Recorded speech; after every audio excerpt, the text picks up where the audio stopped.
Good morning, dear children. I am going to take science class for you. We already started the first lesson, that is nutrition in plants. Okay, let's continue with the same lesson. Okay, the last class we have discussed about photosynthesis.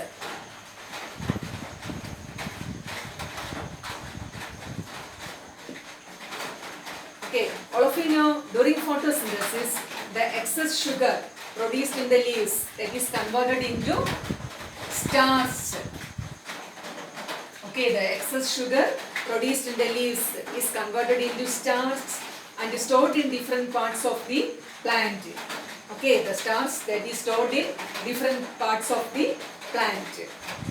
Then next, we have an activity to prove that the starch that present in leaves. Okay, then what is the aim of the activity? Is starch that present in the leaves.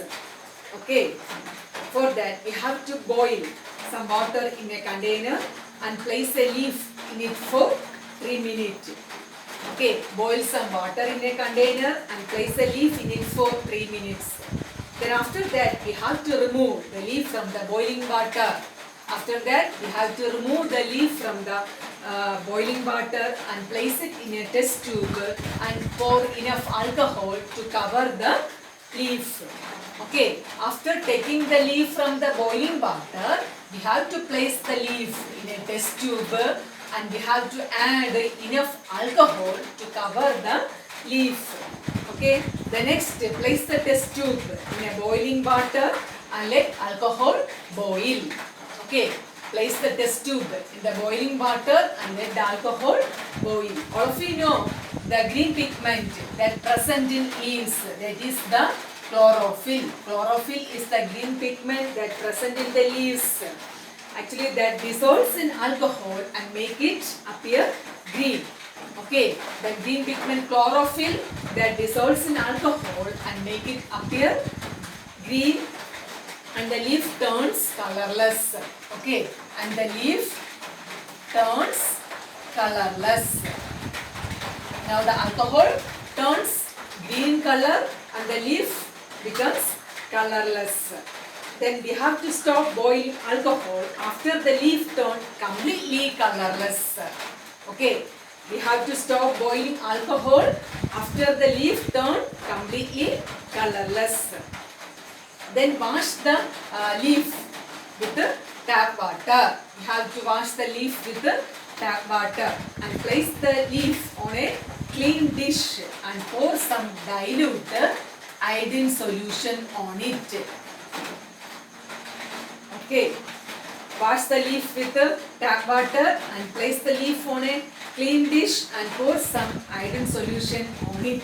Then we can observe that a bluish color that appear on the leaf.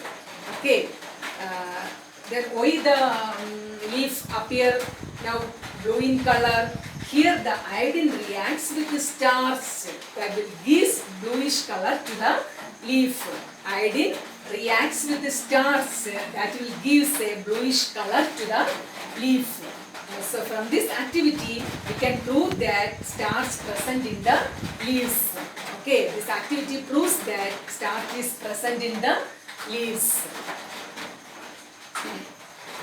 Okay, the next in the previous class we have studied that plant synthesize carbohydrates. Okay, plants synthesis carbohydrates and it is needed for its growth. The carbohydrate is essential for the growth of plant. Okay, apart from the carbohydrate, plants also need proteins. Okay, apart from the carbohydrates, plants also need proteins. Okay, then how plants make proteins? Okay, for this the plants needs nitrogenous substance. Nitrogenous substance. For making proteins, plants need nitrogenous substance. Then what do you mean by nitrogenous substance? The substance which contain nitrogen are called nitrogenous substance. For example, ammonia, then urea, etc. Okay, for making proteins, plants need nitrogenous substance. Nitrogenous substance means the substance that contain nitrogen. Okay, for example, ammonia, urea, etc. Okay, and also for the synthesis of this nitrogenous substance, plants need nitrogen. Okay, plants need nitrogen. All of you know nitrogen is present in air. Okay, nitrogen is present in air, but plants cannot use directly the nitrogen. Okay, plants cannot use directly nitrogen that present in air. Okay, but plants use a certain water soluble nitrogenous substance present in the soil. Okay, in the soil there is the presence of water soluble nitrogenous substance. Plants can use this water soluble nitrogenous substances. Water soluble. Okay, nitrogenous substance. And this water soluble nitrogenous substance are made by certain bacteria, that is rhizobium. Okay, the water soluble nitrogenous substances are made by certain bacteria, that is called the rhizobium. Okay, then where do the rhizobium bacteria live? Actually, they live in the roots of leguminous plants.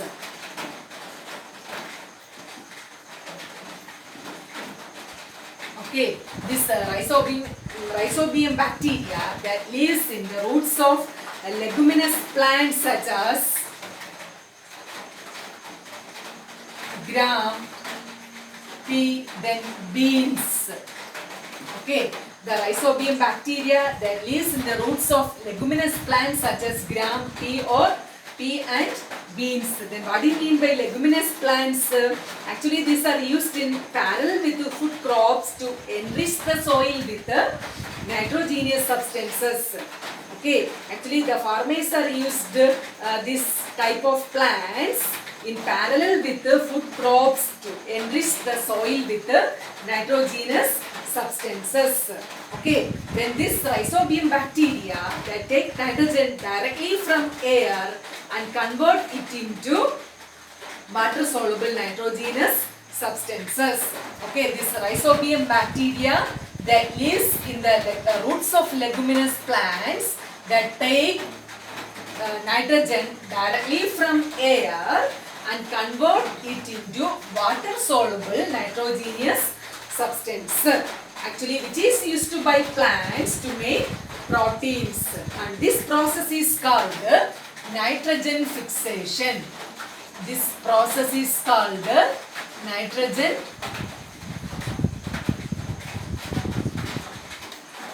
fixation. Okay, then what do you mean by nitrogen fixation? The rhizobium bacteria that lives in the roots of leguminous plants that take nitrogen directly from the air and it converted into water soluble nitrogenous substances, and which are used by plants to make proteins. This process is called nitrogen fixation. Okay, the rhizobium bacteria that take up nitrogen directly from air and convert it into water soluble nitrogenous substance, and which is used by plants to make proteins. This process is called nitrogen fixation. Okay, when such plants die and decay, the nitrogenous substance mix into the soil. Other plants absorb these plant substances and use them to make proteins. Okay. Then the plants, these plants, that is gram, pea and beans die and decay, the nitrogenous substance mix into the soil, and other plants absorb this substance and use them to make proteins. Okay. The next, how are the plant nutrients replenished in the soil? How the plant nutrients replenished? In in the soil.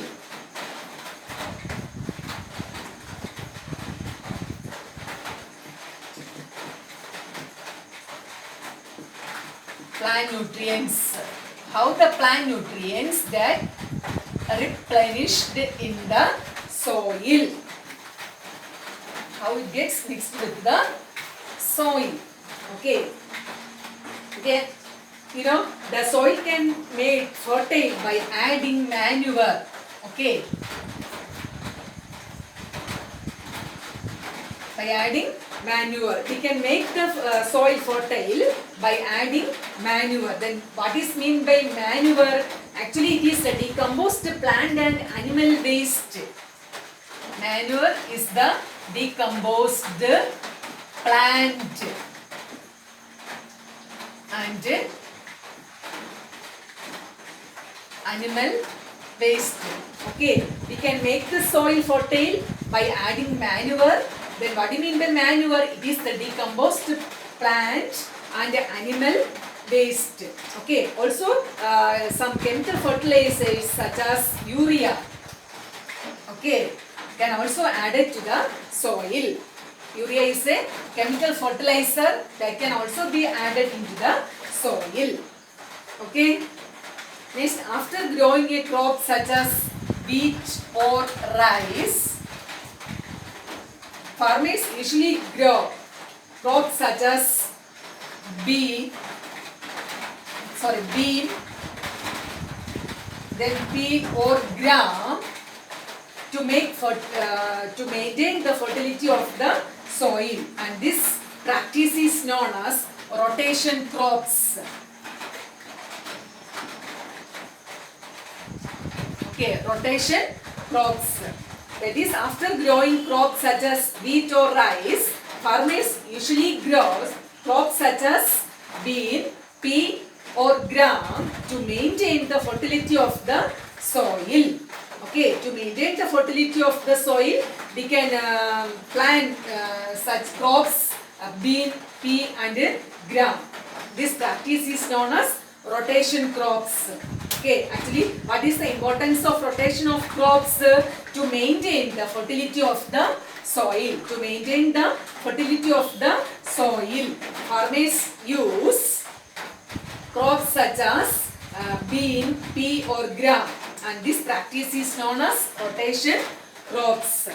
Okay, these crops produce actually the nitrogenous substances in their roots and make the soil fertile. Okay, that is the importance of these rotation crops.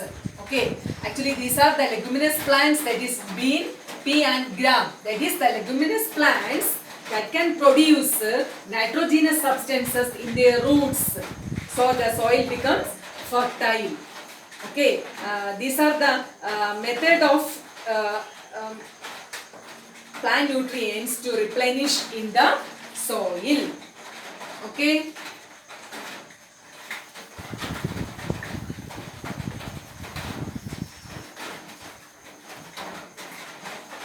Next about, based on the modes of nutrition, we can have different types of plants based on the modes of nutrition.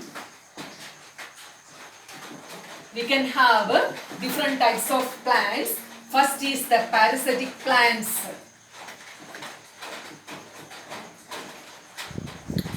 Okay, first is the parasitic plants. Actually, it depends on other plants. It depends on other plants for food and water. Parasitic plants that depends on other plants for food and water. For example, Cuscuta, then mosquito. Okay, these are examples for parasitic plants that depends on other plants for food and water. Actually, this plant that grow on other plant, that plant is called host plant. That plant is called host plant. That is the plant on which the parasitic plant grows. That is called host plant. the plant on which the parasitic plant grows is called the host plant. Okay, then what are the important features of these parasitic plants? They have a specialized roots. They have a specialized roots. Okay, so that it can penetrate the host plant, absorb nutrients and water from it. Okay, one of the important features of these parasitic plants is that they have a specialized roots, so that it can easily penetrate the host plant and absorb nutrients and water from it. Okay, and also a parasitic plant that damages the host plant. A parasitic plant damages host plant. These are the important features of a parasitic plant. Okay, parasitic plants have certain specialized roots so that it can easily penetrate the host plant and absorb nutrients and water from it. And also a parasitic plant damages the host plant. Okay, that is about the parasitic plants. Parasitic plants that depends on other plants for food and water. For example, cuscuta and mosquito. Then what are the features of these parasitic plants? The first is they have special roots so that it can easily penetrate the host plant and absorb nutrients and water from it. The second is a parasitic plant damages the host plant. What do you mean by host plant? The plant on which the parasitic plant grows is called a host plant. Okay? And this parasitic plant that can be again classified as total parasitic plant and partial parasitic plant. Okay, these parasitic plants can be classified as total parasitic plant and a partial parasitic plant. An example for total parasitic plant is cuscuta, and here for partial mosquito. Okay, is the partial parasitic plant. Okay, and here the total parasitic plant that depends totally on the host plant for food and water. Okay, they totally depend the host plant for food and water. Okay, because they do not have a chlorophyll. They do not have a chlorophyll, so they cannot make their own food. Okay, due to the absence of chlorophyll, they can't make their own food. Also, it kills the host plant. This total parasitic plant kills the host plant. Okay, here the total parasitic plant that depends totally on the host plant for food and water. They do not have chlorophyll, so they can't make their own food. Also, that kills the host plant. For example, cuscuta. Okay, the next about the partial parasitic plant. They depend on the host plant for water and certain nutrients. Okay, this partial parasitic plants depend the host plant only for water and certain nutrients. Okay, they have the chlorophyll. Okay, they have the chlorophyll. Also, this partial parasitic plants can grow trees such as mango and teak. Okay, that is about the partial parasitic plant that depend on the host plant for water and certain nutrients, and they have chlorophyll. Okay, they can grow on trees such as mango and teak. Okay, that is about the parasitic plants and its classification, that is total parasitic plants and partial parasitic plants. Okay, and the next is the parasitic plant. The next type of plant is insectivorous plants. Insectivorous plants. Okay, insectivorous plants. Actually, these plants are adapted to grow in soil but they do not have enough minerals. Okay, and for minerals, these plants feed on insects. Okay, for minerals, these plants actually feed on insects. Okay, actually they have chlorophyll in their leaves and make food. And for getting minerals, it depends on the insects. Okay, that is about the insectivorous plants. Actually, these plants are adapted to grow in soil. Okay, but they do not have enough minerals.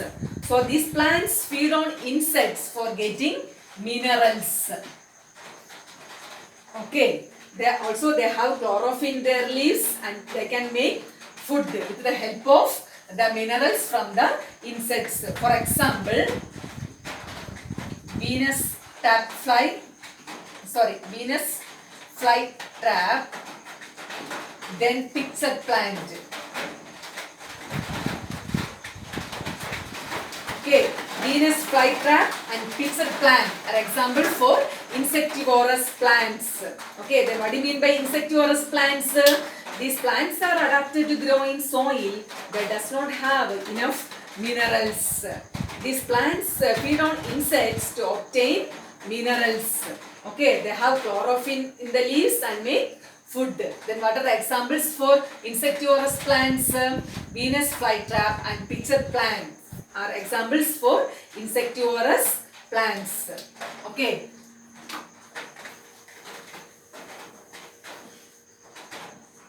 And the next is saprophytes. Next type of plants is saprophytes. Okay, actually these are organisms that depends nutrients from the dead and decaying matter. Dead and decaying.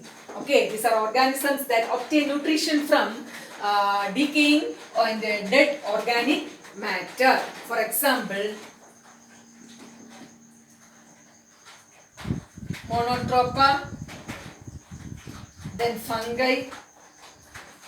Actually, this is a plant, Monotropa plant, and fungi. Actually, this is not a plant. Okay, actually it grows on various kinds of organic materials. This fungi that lives on various kinds of organic materials. Okay, the saprophytes are organisms that obtain nutrition. Saprophytes are organisms that obtain nutrition from decaying and dead organic matter. For example, Monotropa plant. Then fungi, actually it is not a plant that grows on various kinds of organic materials. Okay, then we can see it on, suppose if you place a piece of bread in a container and sprinkle some water and close the container. Okay, then after 3 days we can observe a grayish or whitish material growing on the bread. This is actually one kind of fungi, a whitish or grayish material growing on the bread. Okay, that is actually fungi. Also we can see fungi on a damp piece of leather. On a damp piece of leather, we can see fungi or a overripe fruits. Okay, on the surface of overripe fruits we can see fungi, and also stale pickles. On stale pickles also we can observe fungi. Also mushroom is on type of fungi. Okay, that is about the saprophytes, organisms that obtain nutrients from dead and decaying organic matter. For example, Monotropa and fungi are examples for saprophytes. Okay. Okay, all of you know that actually the fungi that are living in the soil, actually that feed on decaying plant and animal matter, and during this process it release useful substances into the soil. Okay. The fungi that lives in the soil that actually feed on the fungus actually that feed on decaying plant and animal matter, and during this process it releases useful substances into the soil. Okay, actually these useful substances means that is necessary for the growth of plants. That is necessary for the growth of plants. Also these are solubly in water. So the roots of plants can absorb them along with the water. Okay, the roots of plants can absorb these substances. That is these useful substances for the growth of plants. That is this absorption is along with the water. Okay, and then how does this saprophytes obtain nutrients? Let's see how the saprophytes obtain nutrients. Okay, all of you know the saprophytes that lives on decaying organic matter. Organic matter. Okay. How does the saprophytes obtain nutrients? Nutrients. Okay. This actually the saprophytes that grows on organic matter. Actually, then it secretes digestive juice. Okay, this saprophytes that secretes digestive juice. So actually it breaks down this digestive juice that break down the organic matter into simple substances and convert into simple substances. Okay, the digestive juice that break down the organic matter into simple substances. Okay, then saprophytes this absorbs this solution and it is contains nutrients. Okay, then how does the saprophyte obtain nutrition? Actually the saprophytes that grows on organic matter and it produce digestive juice. Then what is the function of this digestive juice? It breaks down organic matter into simple substances and convert it into a solution. Then this saprophytes absorb the solution and it obtain nutrients or it obtain nutrition. Okay, in this way the saprophyte obtain nutrition. Okay, I'll repeat once more. See, the saprophytes that grows on organic matter and it secretes digestive juice and this break down this organic matter into simple substances and convert it into solution, and this saprophytes that absorb the solution and obtain nutrients. Okay, that is the way by which the saprophytes obtain nutrition. Okay, so we have discussed about 3 different types of plants based on the mode of nutrition. First is the parasitic plant. It is again divided into 2, total parasitic plant and partial parasitic plant. Then next is the insectivorous plant and next about the saprophytes. Okay.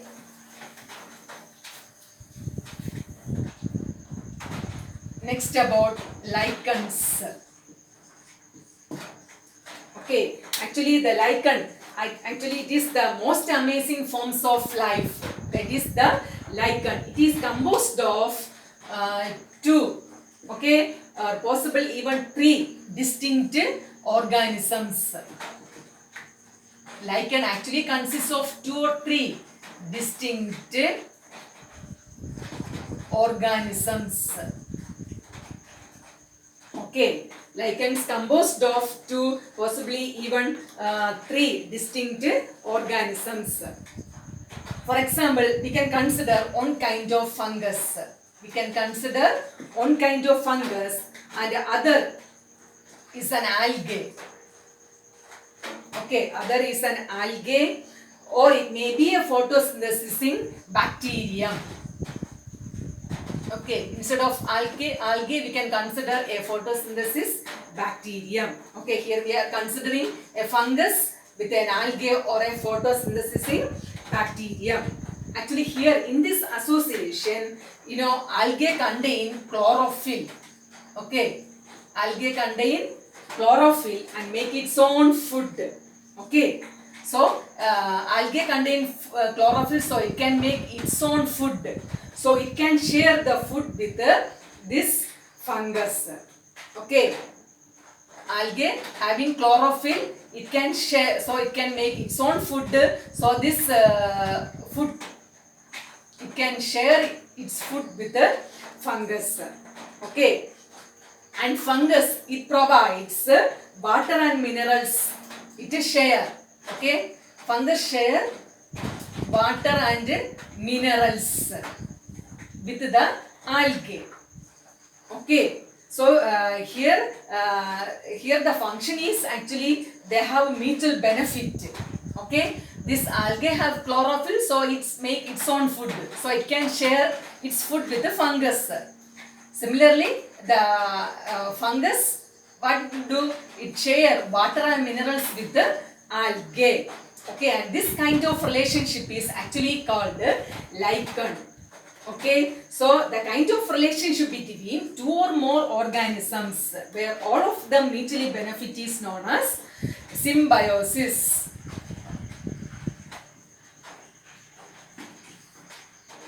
Okay, this is called symbiosis. Okay, this kind of relationship between two or more organisms where all of them mutually benefit is known as symbiosis. Okay, actually lichen is composed of 2 or 3 distinct organisms, and the relationship between the organisms in the lichen where they have a mutual benefit. Okay, this is actually called symbiosis. What is meant by symbiosis? The kind of relationship between two or more organisms where all of them mutually benefit is known as symbiosis.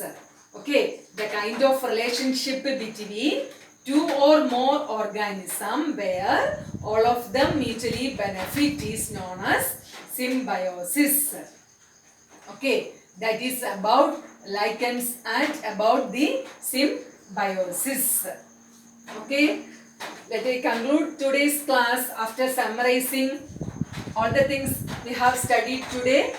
First, we studied about the activity. Actually, that activity proves starts present on leaves. The next, we studied about the nitrogen fixation, the process of nitrogen fixation. The next, rotation of crops. The next, about different types of plants based on the mode of nutrition, that is parasitic plants, then insectivorous plants, and then saprophytes. The next came lichen and about symbiosis. Okay, thank you children. That is the end of today's class.